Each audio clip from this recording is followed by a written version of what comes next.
board. All right, from a No, GDPR good. compliance piece, if anyone doesn't want to have their face screen, just don't have your camera on. And if anyone doesn't want the session to be recorded and your name to be on it, just remove your name from the chat. Okay, thank you. No further ado. Thank you so much.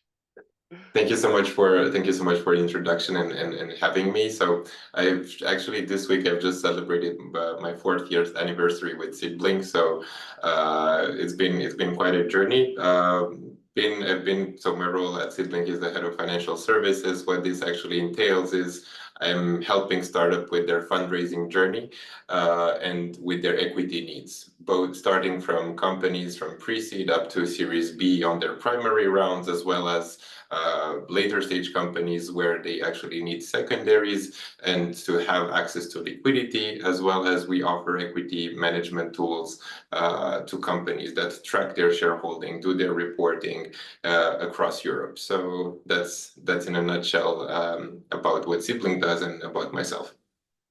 Thanks, Eric. I'm joining in from Bucharest, Romania. Amazing. Thank you so much. Nalanja, from you would be great. Awesome. All right. Great to see all of you joining, all 24 people, including me and everyone else as a host. A little bit about me. So I have been part of the startup world for almost 8+ years, working as a demand gen guy. So I've been working with mainly early stage startups, helping them with their demand generation and revenue ops and stuff. Then I shifted my career towards, let's say, angel investment, where I started investing in startups and invested in so far 5 startups as an angel, as a part of a syndicate. Plus, now I have shifted more towards slightly in a VC role, not 100%, but I have started, or I will say partnered up with Startup Wise Guys, which is also an early stage venture capital fund / accelerator across Europe, which have invested in more than 400+ startups, especially at the angel / seed stage. So that's why this is the perfect for everyone who is at this stage to be with Startup Wise Guys, but pretty much that's who I am at the moment. Amazing. Thank you so much. And I think again, I'm gonna kind of get us all in sort of the sort of pinned view here for everyone, so we can kind of see this as a panel view. So my first question for you both, right? And Eric, I'm gonna pick on you first, if that's okay, is what are the key factors that you look for when deciding on what would you look for when you're deciding on an investment of a startup? Like, what is the very first thing, and what can the one thing that everyone can kind of take away from today sort of learn? Well, I think there are 2 views, but the number one would be, and the most obvious one is, if you have obvious, market traction, and you put out the product out there, and then just the market pulls you in, and you start having revenues, interest from the market, users, and all of that. And once you're able to actually generate that, I think that's when that's an absolute no-brainer for founders to fundraise. But obviously not everyone can have that. At the same time, having industry experience in the industry that you're actually launching a startup into is also extremely valuable. So, and that could also mitigate, let's say, the lack of traction or the earlier stages of traction. Eric, when you say traction, just for anyone that may be a little bit earlier in the stage, what do you mean by that? Is that sort of is that revenue stage creation, or what do you mean? So I think depending on the stage of the company, there are different definitions, but it comes down to signs that there is a need in the market, and there are customers or users that engage with that actual product. It can be users that are non-paying and that are very happy with using that product, and it also trickles down to revenue, and revenue is the number one factor, of course. No, makes total sense. And I suppose adding on to that a little bit, right? Because I think this is sort of a sort of tricky question that comes up, especially in the fundraising 101 space. And Nalija, I'm going to pick on you on this one, is angels and VCs, right? Funding are 2 very different things. But I think I think early stage startups, and I definitely did in my first startup, I categorized them the same. From your perspective, because you are on both sides of that, can you maybe explain to the audience what are the big differences between the angel side and then the sort of VC or the capital venture capitalist funding side? Sure. I mean, that's a very, let's say, interesting question because of the fact that angels and VCs are completely opposite of each other.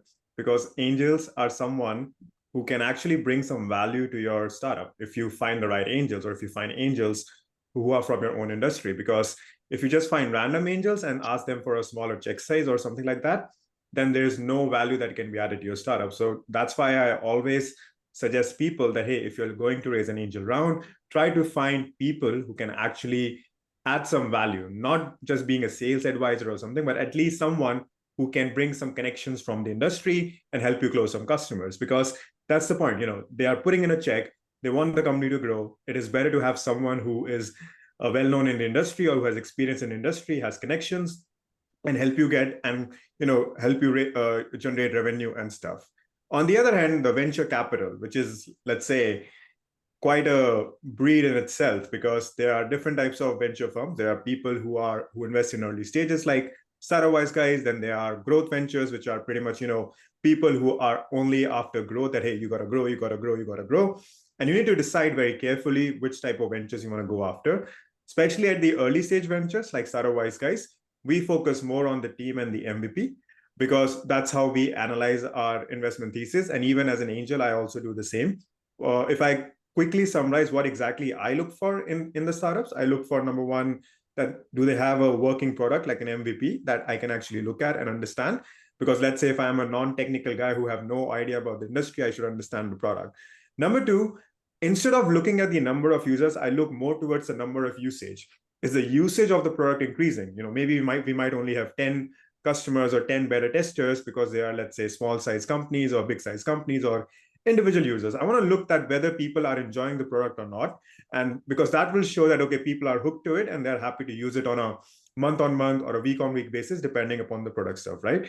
Now, this is what the venture capital, if they invest in early stages, also look for. They look for that, hey, does the team have relevant experiences or not? And that's why most of the venture capitalists are sort of similar to angel investors.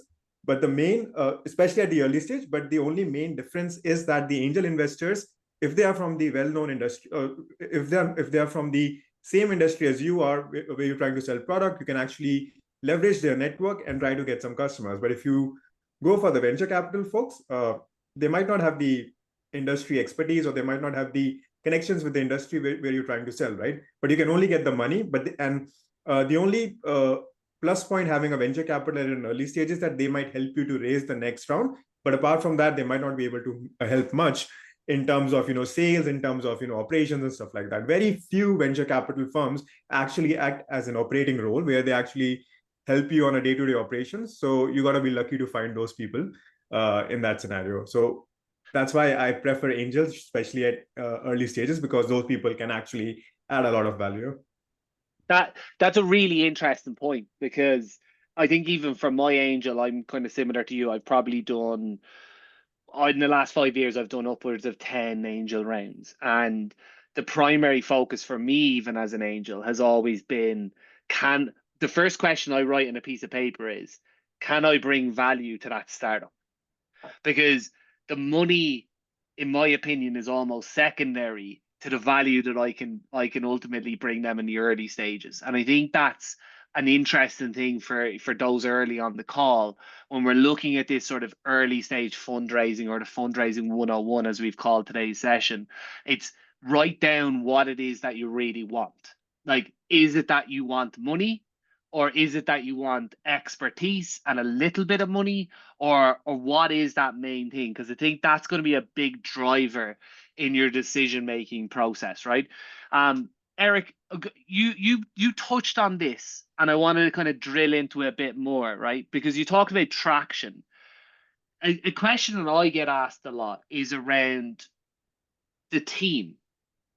How important is the team, and is that something that is actually assessed during those sort of early stages, whether it's angel, whether it's kind of seed rounds or pre-seed or with a VC? How important is that? I think that the team is, I'm not sure if it's the most important thing, but it sits at, in the top three for sure. And you see it in different aspects. You see it on one side, if it's team that has industry expertise on one hand, and on the other hand, if it also has, the right skill set in order to build a billion-dollar company. It can either be, and you need to look also for having different kinds of skill set within that company. Do they have the technical skill, the business skill set, also the people skill set to be able to build such a large scale company? And of course, at a very early stage, you do not expect to have all of the roles into the company already filled, but there needs to be the critical mass, especially among the founder mix. The founders need to be complementary, and you need to have the key people in there that are able to get you to the next stage. And at every stage you add the different layer of individuals in the company and of leadership in the company. But for sure there needs to be a very serious discussion with a potential investor, whether within the company, and you need to be able to assess yourself when you start a company if you have the right skill set to get it to the next stage. How do you get the company to $1 million in revenues? How do you get then the company to $10 million in revenues? And you will need to have different kinds of people in order for you to be able to do that. So I was on a panel this morning myself, right? And one of the questions that came up was, and how important is it, like what you said about having sort of skills that link to each other? And one of the questions that came up was, how prevalent should that be when we reach out to venture capitalists or we reach out to angels? Like, how should we be putting almost our team? We should be pushing the expertise of our team consistently. And I'm happy for either of you to feed this question, or both of you, if that's okay, to maybe answer that, because I do think it's an important one where sometimes founders are a little bit afraid to sort of showcase their team or even their advisor team. What would you guys say to those founders that are a little bit hesitant there? I can start with this because I've had a similar discussions relatively, in the past week. I think there's a right balance of showcasing who's actually relevant and not overloading your deck with tens of advisors, because there's also this risk in which everyone says you need to have a lot of advisors and it's super helpful, but at the same time, if you put on your deck 20 advisors, at the end of the day an investor can come and ask, but who's actually leading the company and who's actually bringing value? Because it's impossible just from a time perspective to deal with 20 people at the same time who bring advice. Yeah, from my side, I think it's always a good idea to showcase your team. Maybe not advisors, I feel, but advisors are also fine, but team is really important. And the sole reason is that because, if is to understand the reason that why did they actually join the startup, because it's not like they're going to get good pay, especially at an early stage startup, right? If you're an employee at an early stage startup, you're not going to get a decent pay versus what the industry standard might have for that particular role. But that's an interesting motivation to understand that, okay, if money is not the motivation, then what exactly is motivating you? Is it, do you believe in the product? Do you want to learn? What all those things? And if the team can portray their own reason as to why I love the company or why I love the product, I think that can be a good plus point during fundraising pitching sessions, especially at Wise Guys. And even personally, I do speak to the team. Usually at early stages, there are max to max 5 people or 6 people, including the founders and co-founders. So it's always easy to have them on a Zoom call or a Google Meets call and just, go through one by one, ask them that, hey, why did you join and stuff like that. And we have a candid thing. 8 out of 10 times, people I have always saying positive stuff. I think only 2 times I have in my experience so far where people said that, okay, I lost my job, so I had to join anything that was immediate. But most of the time it was for a very positive reason that, hey, I really love the product. I like the energy of the founder. I believe in the same vision and stuff like that. And actually people, still stick to these people. Like after 3-4 years, I've seen in the portfolio companies of Startup Wise Guys that the people who we interviewed at the beginning, they were still there after 4 or 5 years with the startup, trying to navigate the challenges and solve the problems altogether. Yeah, love that, and I think that's amazing advice.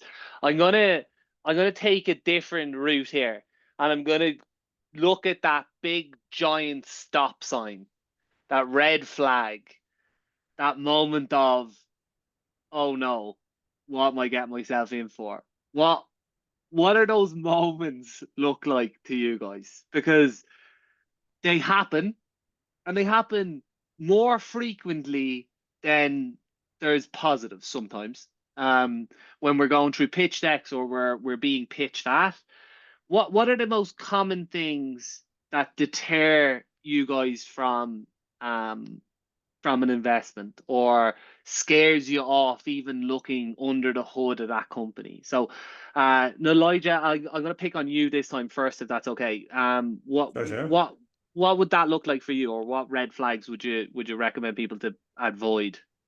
I mean, the thing with red flags is that I've never seen a common chain in them. People do sometimes see, but I have never seen it.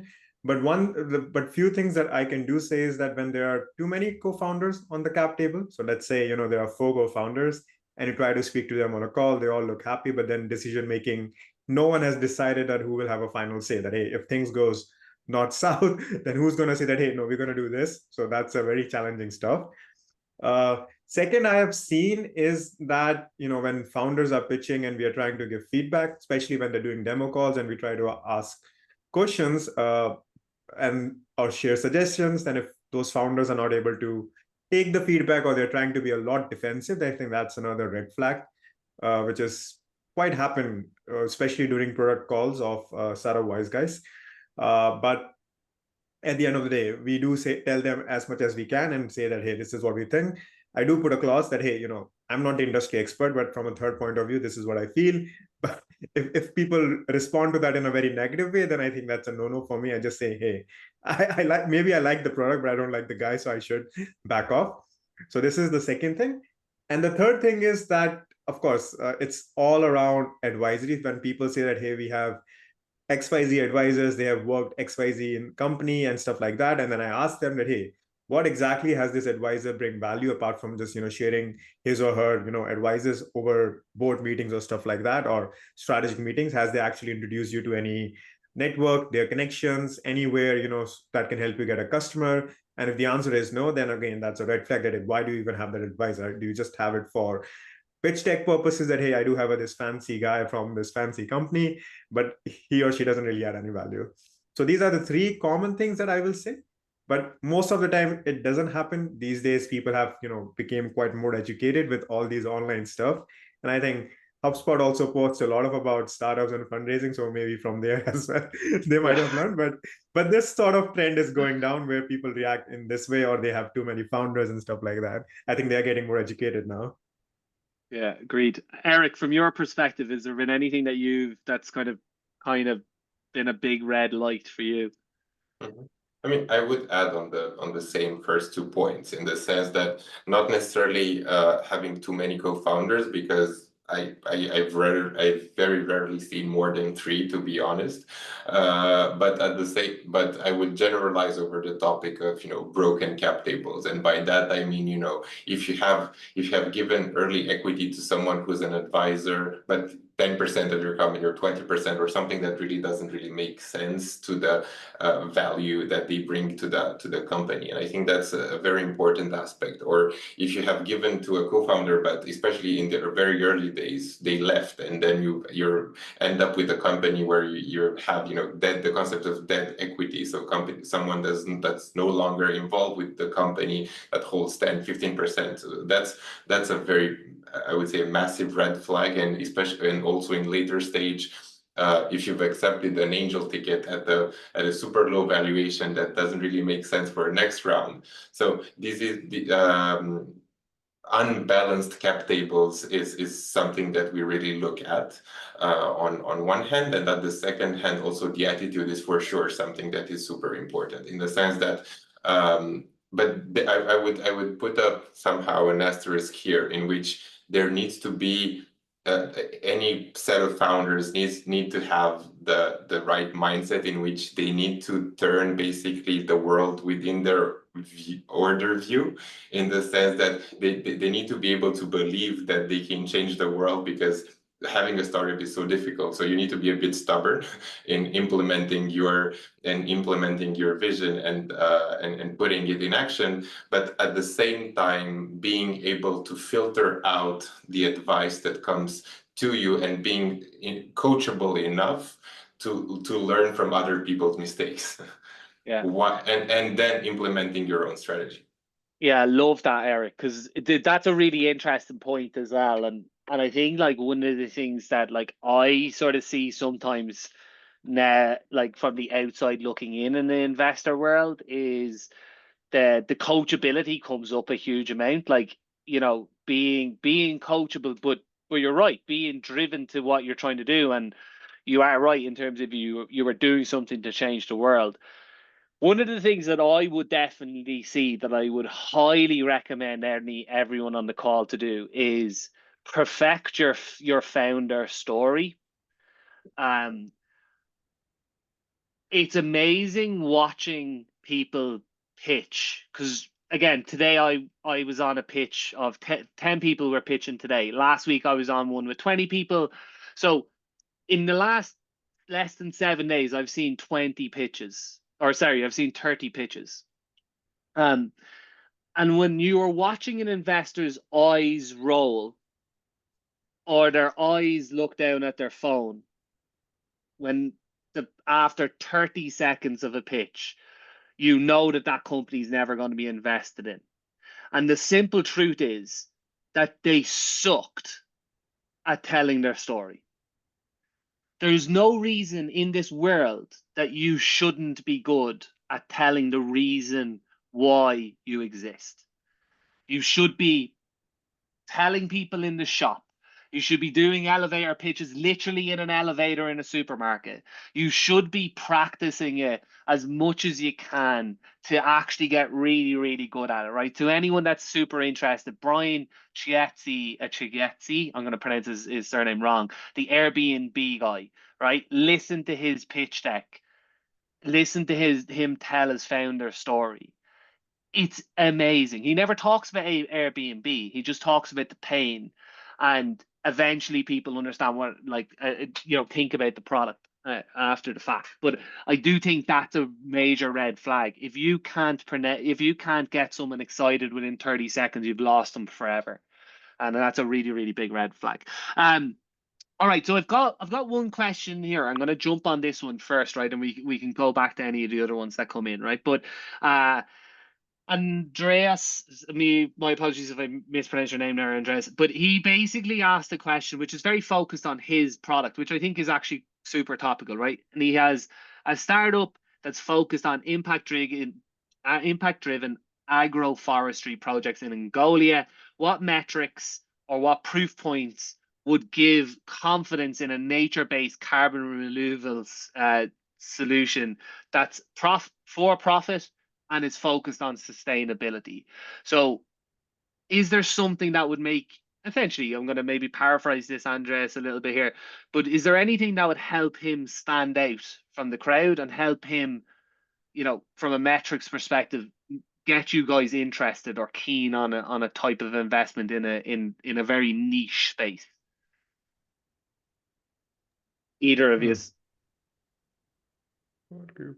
I'm just reading the question, so yeah, give me a minute. Yeah, it takes a bit of a time to understand stuff, so that's why. I mean, I can start. Top of my head would be, if the objective is carbon dioxide removal, at the end of the day, you measure how much carbon dioxide have you removed, or the quality of your product. If it's and then you also need to put it into perspective in the sense that we've been able to remove X carbon dioxide in this amount of time using our technology, which is better because of. So we use this amount of resources in order to generate that amount of impact, and putting it into a context that makes it stand out either in terms of volume or in terms of efficiency.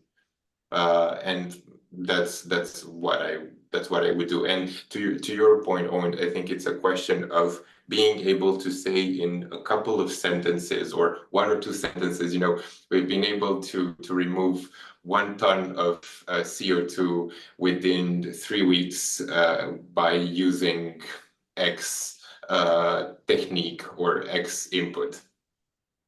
Yeah, and because that stands out into people's minds, and you're able, as anyone who listens, even if you're not looking or you're not paying attention, you still have that number in and also put it into perspective. love it. Love it. From my side, I think, of course, what Eric added, so that's good points. But secondly, what I will see from my point of view is to actually compare the solution or the product with the competitors globally, not just in the regional specific, but I want to understand that, okay, what is something that might be unique? Because once again, even as an angel, I would be looking for scalability, because end of the day, we want the company to grow not just in Angola, but even outside of it, because Angola has limited population or maybe limited projects they might be working on. And I want to see that how and what are the ways we can try to offer these solutions to more similar geographies or nearby geographies, and whether it will be a success or not. And that's why it's important to understand the product in comparison to others and see whether do we have at least 2-3 unique value propositions that we can go and pitch to the other people. Not just costing, or not just, that we save X amount of carbon dioxide, or save X amount of nature, or reduce X amount of carbon dioxide, but to understand how else we can, improve this, or what are the metrics are we doing to keep on improving and trying to reduce carbon dioxide as much as possible. So that would be my first thing to see. Yeah, I agree with you both. I think that's really interesting, the way you have both framed it, is like finding that almost the catchiness of the why, and then backing that up with, right, there is a big enough market. And I think if anyone kind of follows that for your own business types, like think about it like that, it's the why, and there's the why is it important, and then secondary underneath that, and almost in your next slide or your next follow-up or your next talk track will be really then about the market size. Is it actually something that could work? I think that sort of formula works really well. I love that, guys. Marcus asked the question was, how do you evaluate seed stage companies? What methods do you use, and what value inflection points are valued, and how much? So which is valued more high than others, I think is that, if again I paraphrase there a little bit. Eric, I'm going to jump to you first. So if seed stage companies, like what's important? What do you look at? What is the most important things there? Is there a question? Is the question about evaluating the value of the let's say the quality, or is it about the valuation of the company? Evaluating it. So if you're going to invest in it. Okay. So I think, I would refer back to the previous points in terms of traction, like showing the market, the market desire and pull for it. Is it like how many users do you have, or existing customers, how much do they use it? And I think that was a great point.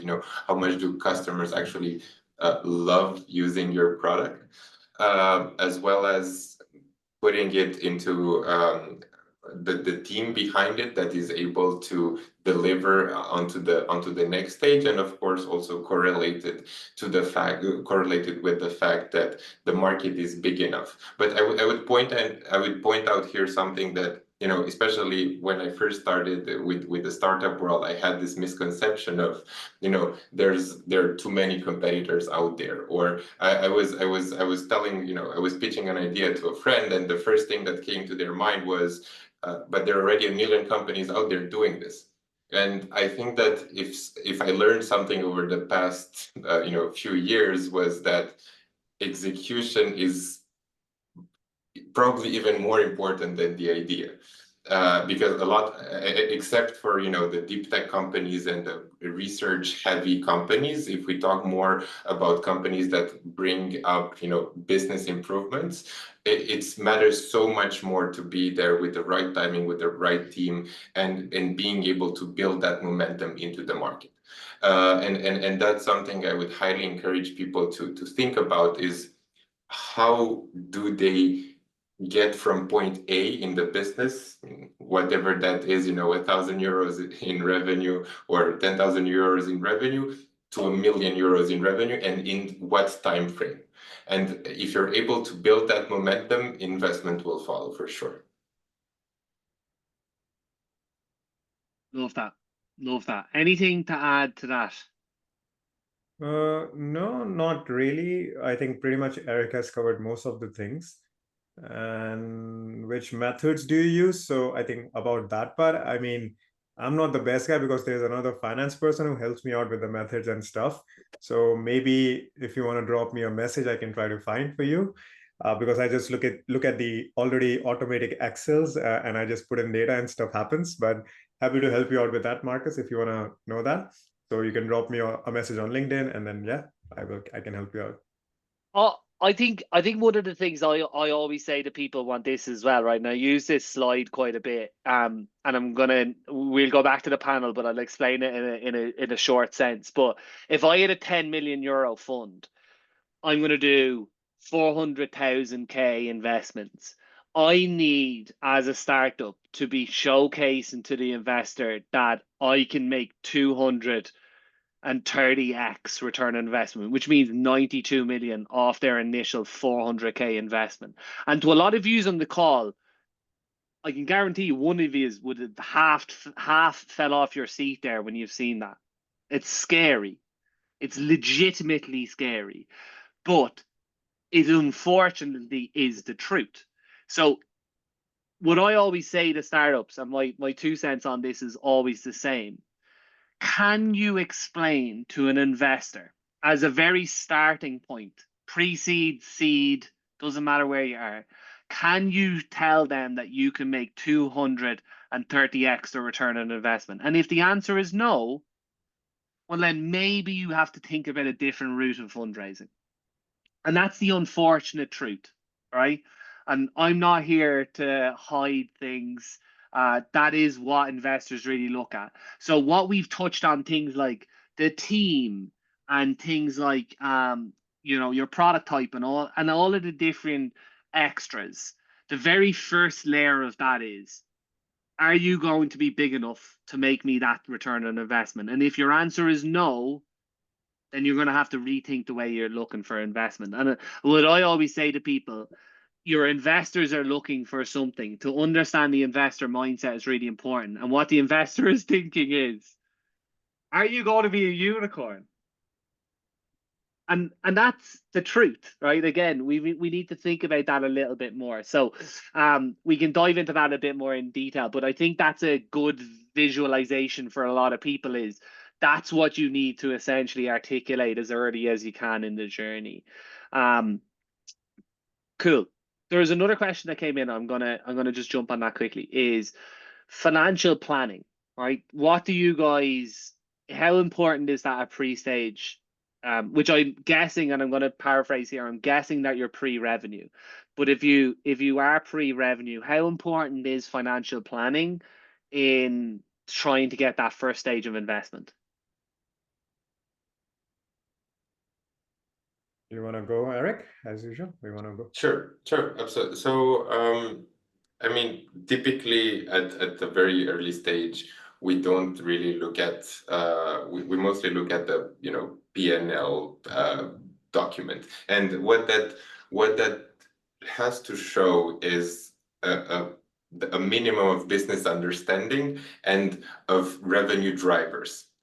And not in the sense that you need to be able to articulate the assumptions that stand behind that financial planning. It doesn't have to be 10 years into the future, because most likely after even year one is hard to actually plan accordingly. But there needs to be like assumptions need to make somehow sense in a sense that you need to be able to not have like if I've seen common mistakes in saying, you know, we're able to sell 10 units per month, and then we get a fundraising, and then the next day we sell 200 units in the next month, and that is just like human, it's just impossible. And that just shows that you don't understand how, you know, the world works and sales channel work. Therefore, if I can bring, you know, there needs to be a level of common sense behind that financial planning. Even though, you know, with what you mentioned, Owen, that you need to be able to target, you know, crazy growth, and that's part of the business, and you need to be able to be ambitious enough, and it needs to scare you a bit, and you need to feel scared that you need to triple every year. But at the same time, the assumptions behind it need to make sense. Because otherwise, if someone questions you and asks, you know, but how do you plan to 10x from one month to the other, and your answer is, I don't know, I just got an investment, it doesn't seem realistic. Elijah? Yeah, for me, I think at pre-stage, the most important part is that your financial planning should be in such a way that makes sure that you don't run out of money before you raise the next round. Because if you run out of money, no one's going to give you the money again.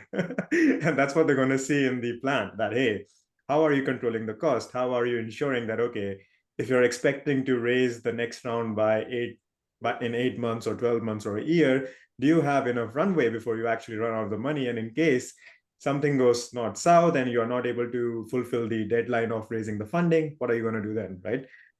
So I think at a pre-seed, especially pre-seed, I'm going to just link it to non-revenue generating startup or pre-revenue. It is important that whatever cost it is, whether you have borrowed from an angels or you might have bootstrapped your own company, you need to control the cost and try to ensure that by the time you are able to speak to the let's say other angel investors or venture capitalists, you are able to justify that, hey, we have the money for the next 9 months or 10 months, and by the 11th month we expect that, okay, we will be completely finishing the raising money, not starting but completely finishing, so that people have a little bit of, you know, confidence and a relief that, okay, these guys have money, and even though I'm going to go commit right now, by the time it's the 10th month, they will be able to finish their fundraising and they will be on track to grow, right? So that's important. You know, you need to, I will suggest, you know, take help from a financial guy who can actually help you with the planning as well, because it's really important to control the cost and forecast the cost correctly to understand that how much money do you have left in order to survive in case the fundraising takes a lot of time or gets delayed, right? Yeah. And expect fundraising to last twice as long as you initially hoped for. Yeah, definitely. Always add a buffer to it. And argue that your next round is going to be quicker than you think it'll be. So like for me, I'm always a big advocate of like keeping those leads, I suppose, warm as a founder myself. Like I would always keep in touch with investors. I would always network as much as I could. I would be sort of following them on LinkedIn and commenting on their posts, and I would be making sure that I'm constantly in touch with them. And I think that's an important factor in terms of it. This is not just a one-time thing. This is something that you're gonna have to consistently do. And I joke all the time to founders that fundraising is a full-time job. And the simple truth is, for one of the founders, it is, because it's a long-term, essentially, sales strategy to be able to get the money to continually build the business. And there's a lot of networking that's involved in it. So I'm going to leave with final thoughts, right? Because I don't want to over bombard people. I think the sweet spot in time is around 45 minutes on these sessions for people, right? And we're about 40 minutes of content so far. So last final thoughts. So you both are on the other side of the table right now, and you're pitching to an investor. What in 2025 can you do that we haven't touched on already that you would make sure to articulate to the investors that you are the right pick, you're the right founder, you're the right company? What is that one thing that you would do to make you stand out from the crowd? Tough question on the fly. I will, I mean, I have to give credit where credit is due, because I've heard this question about 3 months ago, basically going into the year, and I heard this answer, which I found to be perfect. And the answer was showcasing your sales muscle, and showcasing the fact that you're able to sell, to build a sales organization, and to scale it, and to scale your revenue, and simply to grow your revenues.